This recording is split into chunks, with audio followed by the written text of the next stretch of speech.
नमस्कार। RRC news के हिंदी समाचार बुलेटिन में मैं मानसी आपका स्वागत करती हूँ। सबसे पहले एक नजर आज की सुर्खियों पर। हेडलाइन्स प्रायोजक आरआरसी ब्रॉडबँड, अकोल्यातील सर्वात स्वस्त आणि वेगवान कनेक्शन। भूमि अभिलेख विभाग में हुई गड़बड़ियों को लेकर 10 अधिकारी व कर्मचारियों को कारण बताओ नोटिस जारी। भूमि अभिलेख विभाग में हुई गड़बड़ियों को लेकर आरआरसी न्यूज व सिटी न्यूज सुपरफास्ट पर लगातार दिखाई गई न्यूज सीरीज। वरुड़ तहसील में महामंडल की ई बस व ऑटो में जोरदार टक्कर, हादसे में 4 की दर्दनाक मौत, मृतकों में एक शालेय छात्र का भी समावेश। वाशिम से शेलू बाजार रोड पर 2 मोटरसाइकिल में जोरदार टक्कर, हादसे में 1 की मौत जबकि 3 गंभीर रूप से घायल।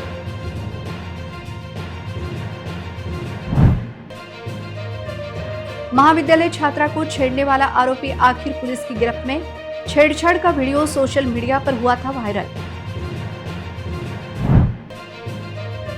अत्यंत उत्साह से संपन्न हुआ नरनाला फेस्टिवल का आयोजन, पद्मश्री कैलाश खेर के दमदार परफॉर्मेंस से उपस्थित हजारों दर्शक मंत्रमुग्ध। अब समाचार विस्तार से। सिटी न्यूज सुपरफास्ट और आरआरसी न्यूज ने भूमि अभिलेख विभाग की लगातार न्यूज सीरीज दिखाई। इसके बाद पुणे जमाबंदी आयुक्त ने इस न्यूज सीरीज को गंभीरता से लिया है। भूमि अभिलेख विभाग के 10 कर्मचारियों को अलग अलग कारण बताओ नोटिस जारी करके कार्रवाई के संकेत दिए गए हैं। इस बीच इन सभी मामलों में मौखिक आदेश देने वाले अधिकारियों पर कार्रवाई क्या, यह सवाल अभी भी कायम है। सिटी न्यूज सुपरफास्ट और आरआरसी न्यूज ने जनता के हित में जो न्यूज सीरीज दिखाई, उसका धमाका अब पुणे में भी हुआ है। आखिरकार पुणे जमाबंदी आयुक्त ने अकोला में भूमि अभिलेख विभाग लैंड के 10 अधिकारियों और कर्मचारियों को कारण बताओ नोटिस जारी किया है और जल्द ही उनके खिलाफ कार्रवाई के संकेत है। प्रशासकीय गड़बड़ियों का आरोप लगाते हुए 10 अधिकारियों और कर्मचारियों को कारण बताओ नोटिस जारी होने से पूरा सरकारी सिस्टम हिल गया है। इस मामले में निलंबित उप अधीक्षक पंकज पवार के कार्यकाल के दौरान अकोला में प्रॉपर्टी शेड, जमीन का नापजोख और वारिसों के रिकॉर्ड में बड़े पैमाने पर गड़बड़ियों की शिकायतें मिली थी। शक है कि प्रॉपर्टी कार्ड में गैरकानूनी हेरफेर हुई है और इसमें बड़े आर्थिक फायदे शामिल होने की बात कही जा रही है। संभावना है कि वरिष्ठ अधिकारियों के सिर्फ मौखिक आदेश पर कनिष्ठ कर्मचारियों द्वारा किए गए हस्ताक्षर अब उन्हीं को भारी पड़ रहे हैं। प्रॉपर्टी शेड में क्षेत्र दुरुस्ती के कितने मामले फर्जी हैं, इसका आंकड़ा अभी सामने आना बाकी है। यह आशंका जताई जा रही है कि अगर गैर कानूनी नापजोख और वारिसों के रिकॉर्ड में असल में कितनी हेराफेरी की गई है, इसकी जांच पूरी हो जाती है तो कई लोगों की मुश्किलें बढ़ सकती हैं।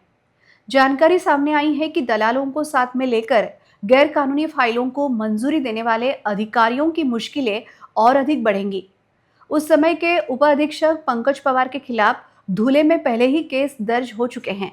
अब अकोला में जांच रिपोर्ट के आधार पर यह पूछा जा रहा है कि क्या इन सभी प्रोसेस के बाद स्थानीय स्तर पर उनके खिलाफ आपराधिक केस दर्ज करने की प्रक्रिया होगी क्या? यह सवाल निर्माण हो रहा है। साथ ही अगर पंकज पवार की गैरकानूनी फाइलों को मंजूरी देने में मदद करने वाले जूनियर और सीनियर अधिकारियों के खिलाफ धूले की तरह अकोला में भी अगर अपराध दाखिल हुआ तो यह बड़ी घटना होगी। पुणे के जमाबंदी आयुक्त के निर्देशानुसार जिन 10 कर्मचारियों को कारण बताओ नोटिस जारी की गई है, उसमें तत्कालीन शिरस्तेदार, भूमापन विभाग के कर्मचारी तथा लेखा विभाग के व्यक्तियों का समावेश है। भूमि अभिलेख विभाग के अमरावती विभाग के उप संचालक ने इस मामले को लेकर आदेश निकाला है, जिसमें तत्कालीन उप अधीक्षक भूमि अभिलेख पंकज पवार, सागर मांडवगड़े, राजेश काले, नितिन पारधी, सचिन कोलते, राजेश शेगोकार, गजेंद्र चौहान, विवेक भरक्षे, कुणाल राजपूत और प्रमोद रंगारे के नाम पर कारण बताओ नोटिस जारी किए गए हैं। वरुड़ तहसील के राजुरा वरुड़ रेलवे क्रॉसिंग पर ऑटो तथा ई बस के बीच हुई जोरदार भिड़ंत में ऑटो में यात्रा कर रहे 4 यात्रियों की मौके पर ही दर्दनाक मौत हो गई। मृतकों में एक शालेय छात्रा का भी समावेश है। घटना के कारण परिसर में एक ही हड़कंप मच गया था। अमरावती से नारखेड़ जाने वाली रेलवे लाइन पर आने वाले राजुरा वरुड़ रेलवे क्रॉसिंग पर विरुद्ध दिशा से आ रहे ऑटो तथा परिवहन महामंडल की ई बस के बीच जोरदार भिड़ंत हुई। यह हादसा इतना भीषण था कि ऑटो में सवार 4 यात्रियों की मौके पर ही दर्दनाक मौत हो गई, जबकि 3 गंभीर रूप से घायल हो गए। मृतकों में एक शालेय छात्र का भी समावेश है। यह टक्कर इतनी जोरदार थी कि ऑटो पूरी तरह चकनाचूर हो गया। घटना की जानकारी मिलते ही वरुण पुलिस घटनास्थल पहुंची थी। घटना के कारण इस रास्ते का यातायात बाधित हुआ था। पुलिस ने दोनों ही वाहनों को रास्ते से हटाकर यातायात सुचारू किया। हादसे में घायल 3 लोगों को उपचार के लिए नागपुर रेफर किया गया है। इस घटना की आगे की जांच वरुण पुलिस कर रही है।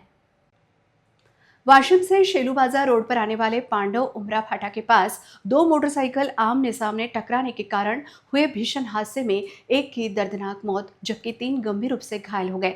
मृतक का नाम बंटी रत्नानी बताया जा रहा है, जो वाशिम का रहने वाला है। प्राप्त जानकारी के अनुसार वाशिम से शेलू बाजार मार्ग पर आने वाले पांडव उमरा फाटे पर विरुद्ध दिशा से तेज गति से आ रही दोनों ही मोटरसाइकिल आमने सामने जोरदार तरीके से टकरा गई। यह हादसा इतना भीषण था कि वाशिम निवासी बंटी रत्नानी की मौके पर ही दर्दनाक मौत हो गई, जबकि अन्य 3 गंभीर रूप से घायल हो गए। गंभीर घायलों को तुरंत स्थानीय नागरिकों की सहायता से अस्पताल में ले जाया गया। घटना की जानकारी मिलते ही पुलिस घटनास्थल पहुंची थी। पुलिस ने पंचनामा कर आगे की जांच शुरू की थी। हादसे के निश्चित कारण की जानकारी नहीं मिल पाई है, लेकिन दोनों ही मोटरसाइकिल की तेज गति व लापरवाही से वाहन चलाने के कारण यह हादसा हुआ है। इस घटना के कारण परिसर में शोक जताया जा रहा है। यह देखते हुए वाहन चालकों ने अपना वाहन चलाते समय गति पर नियंत्रण रखने की आवश्यकता निर्माण हो रही है। शहर के सिविल लाइन परिसर में एक महाविद्यालय छात्र के साथ एक मनचले युवक द्वारा छेड़छाड़ किए जाने का वीडियो सोशल मीडिया पर वायरल हुआ था, जिसे लेकर नागरिकों में तीव्र रोष निर्माण हुआ था। इसके बाद पुलिस ने हरकत में आते ही छेड़छाड़ करने वाले आरोपी को गिरफ्तार किया। सिविल लाइन का परिसर शिक्षा हब के रूप में प्रसिद्ध है, जहां पर बड़ी संख्या में छात्र छात्राएं शिक्षा लेने के लिए आते हैं। इन छात्रों को प्रताड़ित करने के लिए मनचले युवक भी परिसर में मंडराते रहते हैं। इसी बीच एक सीसीटीवी फुटेज में एक महाविद्यालयीन छात्रा के साथ छेड़खानी का वीडियो सोशल मीडिया पर वायरल हुआ था। इसके बाद परिसर के पार्षद आशीष पवित्रकार ने छात्रों की सुरक्षा को लेकर सवाल उठाया था। छेड़छाड़ व गुंडागर्दी से महिलाओं तथा युवतियों की सुरक्षा पर भी सवालिया निशान लग रहा था।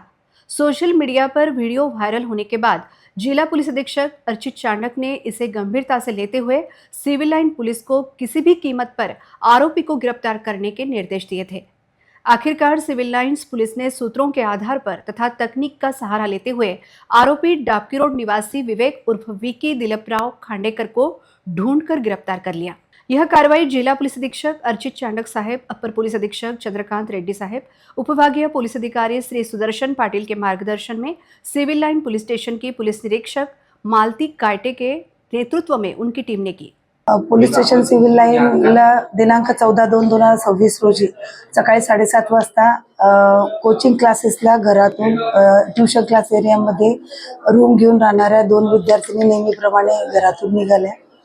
तर जवाहरनगर चौकातून नगरसेवक श्री आशिष पवित्रकार यांच्या घराच्या एक्झॅक्ट समोरून एक मुलगा मोपेड बाईकवर आला ब्लू कलरच्या, सर्व तोंडाला वगैरे बांधून, आणि पहिले रेखी करत तो समोरून गेला आणि नंतर पुन्हा मागून आला आणि मुलीचा समोरील बाजूने छेड काढून तिच्याजवळ एक अश्लील कुजबूज करून निघून गेला।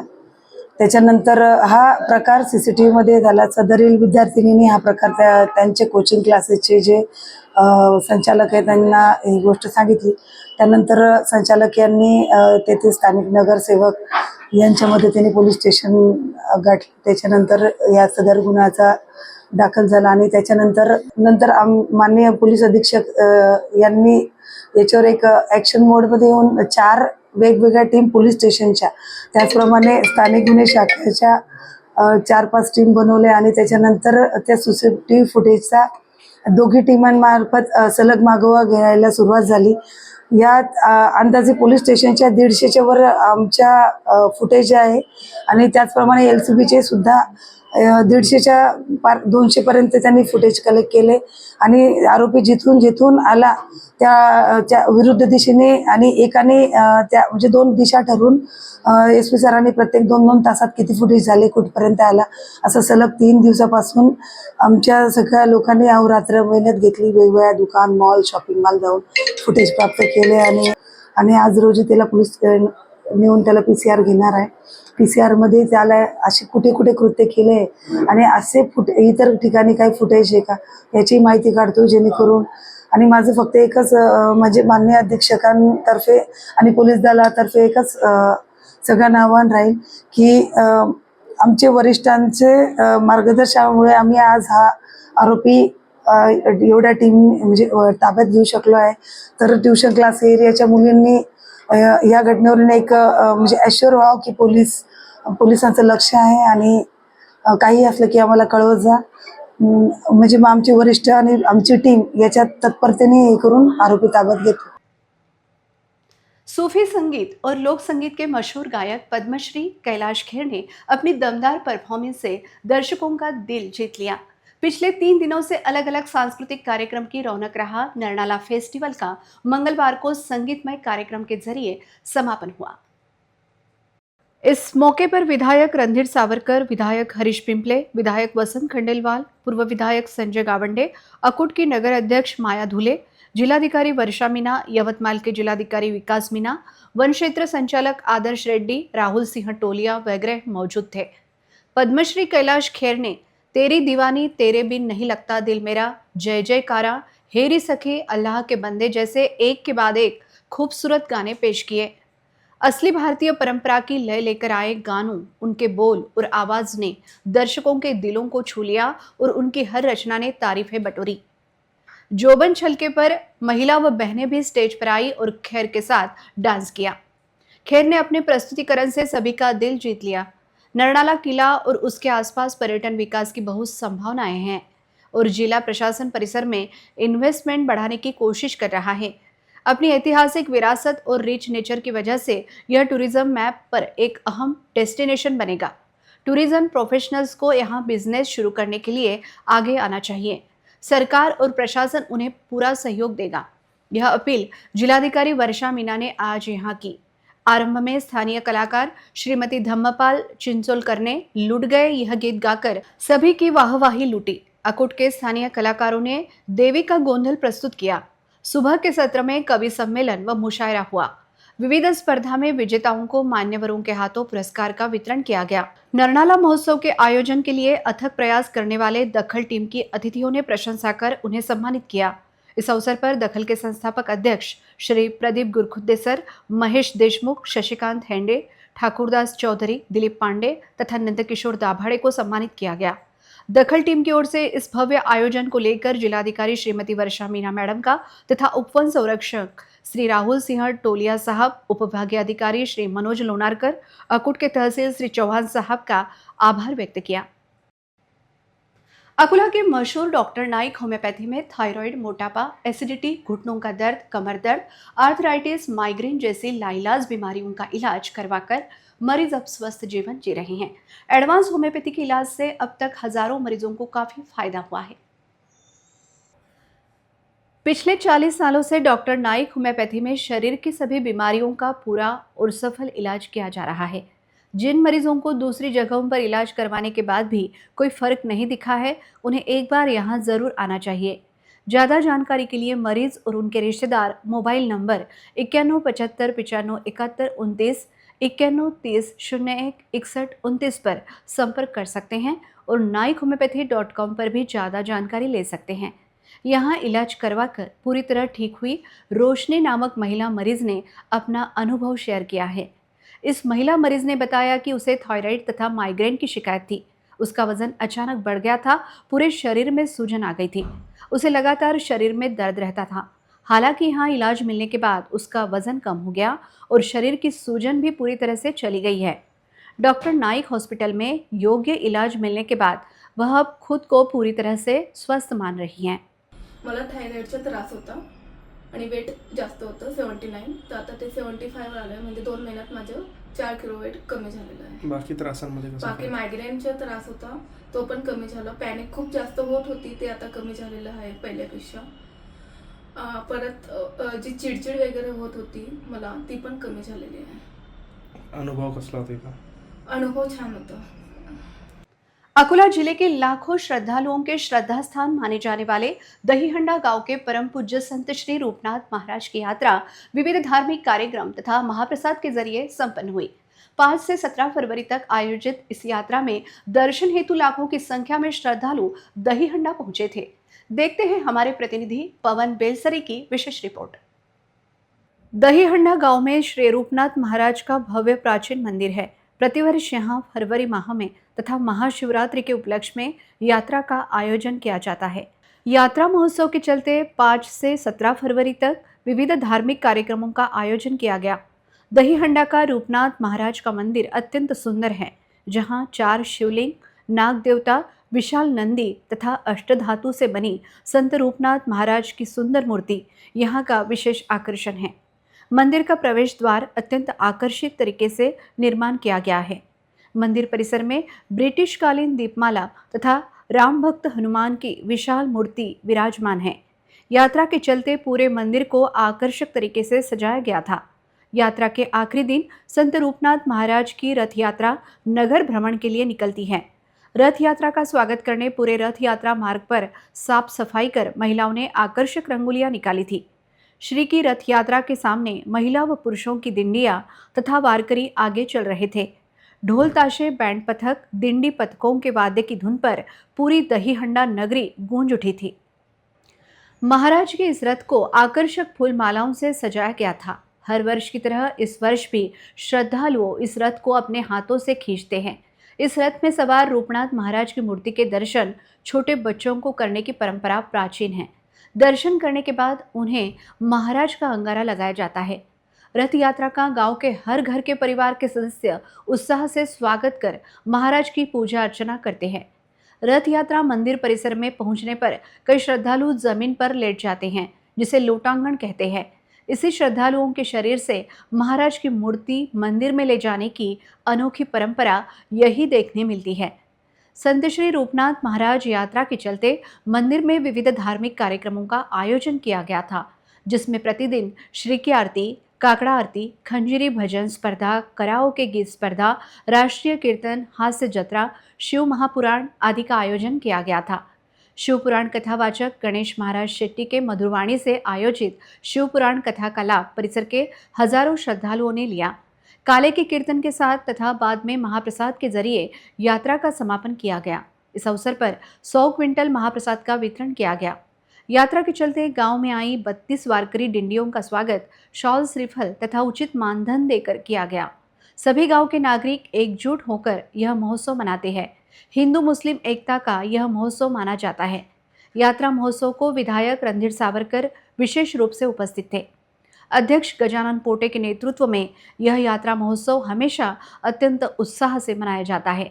यात्रा के दौरान अनुचित घटना को रोकने के लिए दहीहंडा पुलिस स्टेशन के थानेदार गोपाल ढोले के मार्गदर्शन में गांव में तगड़ा पुलिस बंदोबस्त तैनात किया गया था। इस यात्रा के आयोजन को लेकर अध्यक्ष श्री गणेश पोटे तथा अन्य मान्यवरों ने प्रतिक्रिया व्यक्त करते हुए यात्रा महोत्सव को सफल करने के लिए सहयोग करने वाले सभी का आभार व्यक्त किया। संपूर्ण महाराष्ट्रामध्ये महाशिवरात्रीचा उत्सव हा फार थाटामाटात उत्साहाने साजरा करण्यात येत असतो। आमच्या गावामध्ये श्री संत रूपनाथ महाराजांचं मोठं भव्य असं संस्थान आहे आणि या संस्थानाच्या माध्यमातून या ठिकाणी 5 तारखेपासून तीर्थ बसलेले आहेत आणि तीर्थ बसत असताना सर्व गावाचं जे वातावरण असते अतिशय मंगलमय आणि उत्साह वातावरण असते। सर्व समस्त गावातील जाती धर्मांच्या लोकांना त्याचे उपवास असतात आणि महाराजांची जे भव्य यात्रा आणि मिरवणूक निघत असते आणि भव्य मोठी दहीहंडी आणि जत्रा या ठिकाणी मोठी असते। पंचक्रोशीतले 15 खेड्यातले लोक या ठिकाणी येतात। लाखोच्या संख्येने जनसंपर्क या ठिकाणी उपस्थित होत असतो। म्हणून मी विश्वकला आठवले यांचे पती म्हणून या ठिकाणी अशी गावी देतो की श्री संत रूपनाथ महाराज संस्थान सध्या हे क दर्जाचं असल्यामुळे आम्ही या ठिकाणी शासन दरबारी ब दर्जासाठी वेळोवेळी पाठपुरावा करीत आहोत आणि संस्थांना ज्यावेळेस पाठपुरावा म्हणजे ब दर्जा जर प्राप्त झाला तर याच्यापेक्षाही मोठे भव्य असे या ठिकाणी कामं होतील अशी मी या ठिकाणी ग्वाही देतो।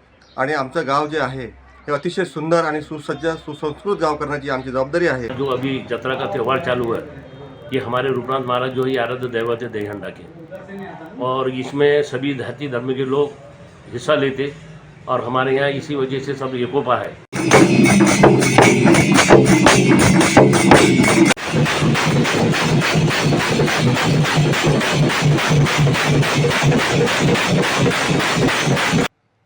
वाशिम के टोजुमड़ा के श्री मैनागिरी महाराज विद्यालय में सामूहिक नकल मामले पर अब अभिभावक भी आक्रामक हो गए हैं।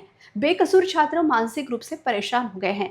उन पर शैक्षणिक अन्याय हुआ है। इस मामले में तुरंत संज्ञान लेकर योग्य कार्रवाई की जाए। इस मांग का निवेदन अभिभावकों की ओर से जिलाधिकारी को दिया गया।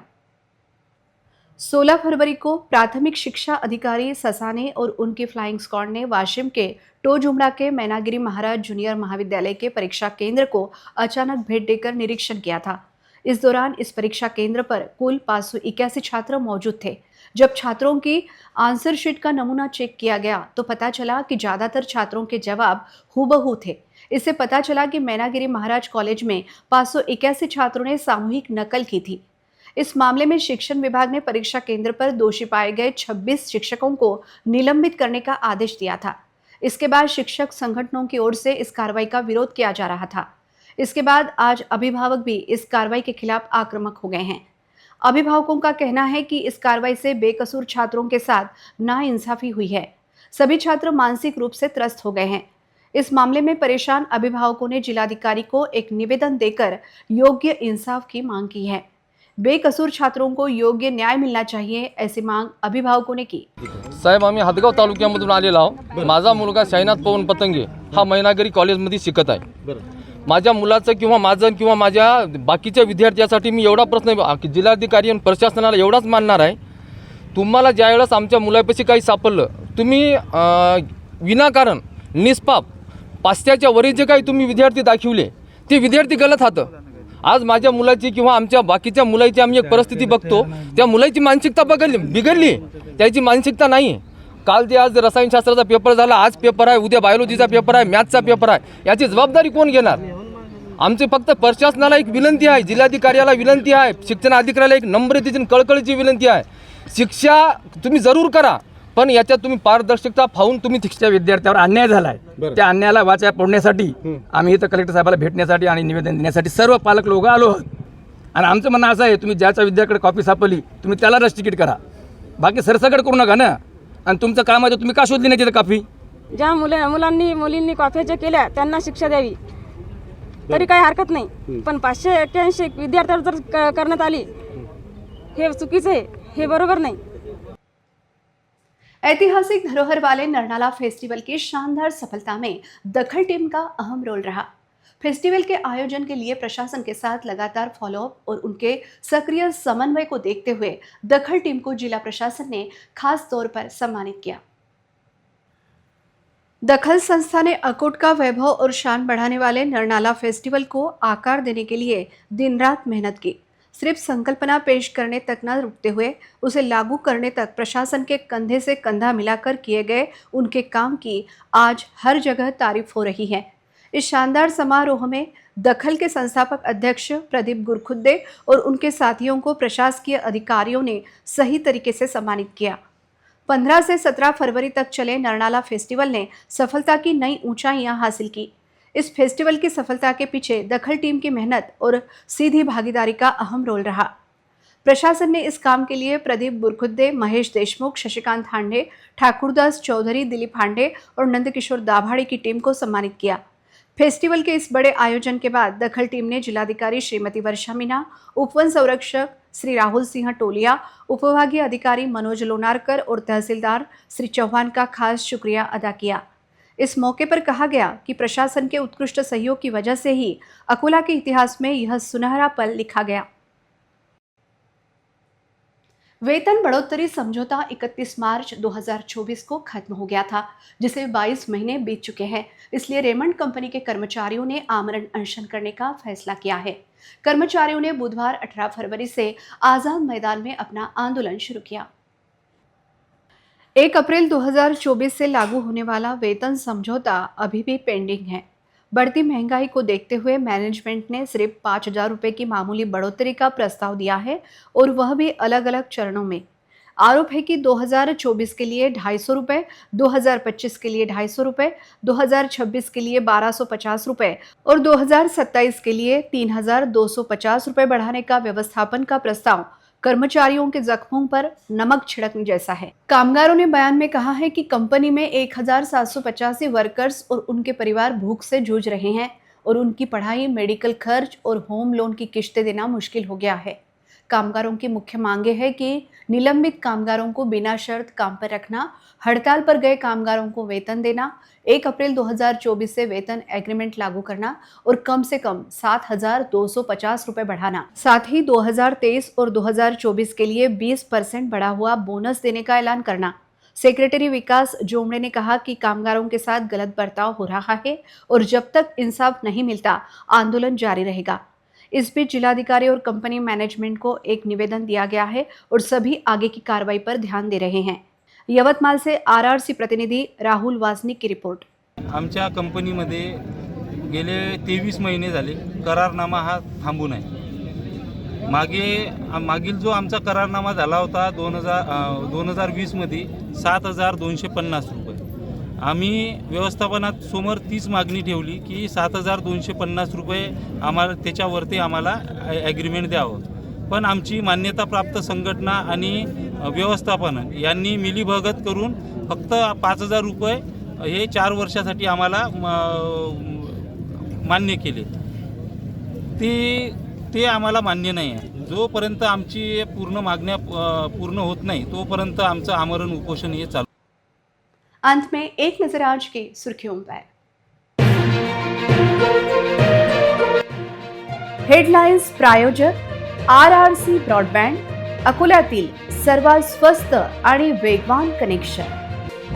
भूमि अभिलेख विभाग में हुई गड़बड़ियों को लेकर 10 अधिकारी व कर्मचारियों को कारण बताओ नोटिस जारी। भूमि अभिलेख विभाग में हुई गड़बड़ियों को लेकर आरआरसी न्यूज व सिटी न्यूज सुपरफास्ट पर लगातार दिखाई गई न्यूज सीरीज।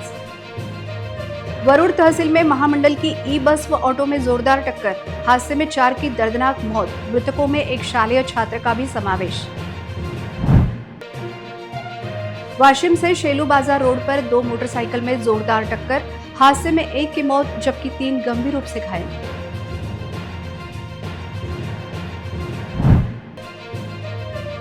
महाविद्यालय छात्रा को छेड़ने वाला आरोपी आखिर पुलिस की गिरफ्त में, छेड़छाड़ का वीडियो सोशल मीडिया पर हुआ था वायरल। अत्यंत उत्साह से संपन्न हुआ नरनाला फेस्टिवल का आयोजन, पद्मश्री कैलाश खेर के दमदार परफॉर्मेंस से उपस्थित हजारों दर्शक मंत्रमुग्ध। समाचार के लिए देखते रहिए आरआरसी न्यूज। जिन दर्शकों ने अभी तक आरआरसी का यूट्यूब चैनल सब्सक्राइब नहीं किया उन्होंने वह सब्सक्राइब करना चाहिए। फिर मिलते हैं शहर की ताजा जानकारी और महत्वपूर्ण घटनाओं के साथ। नमस्कार।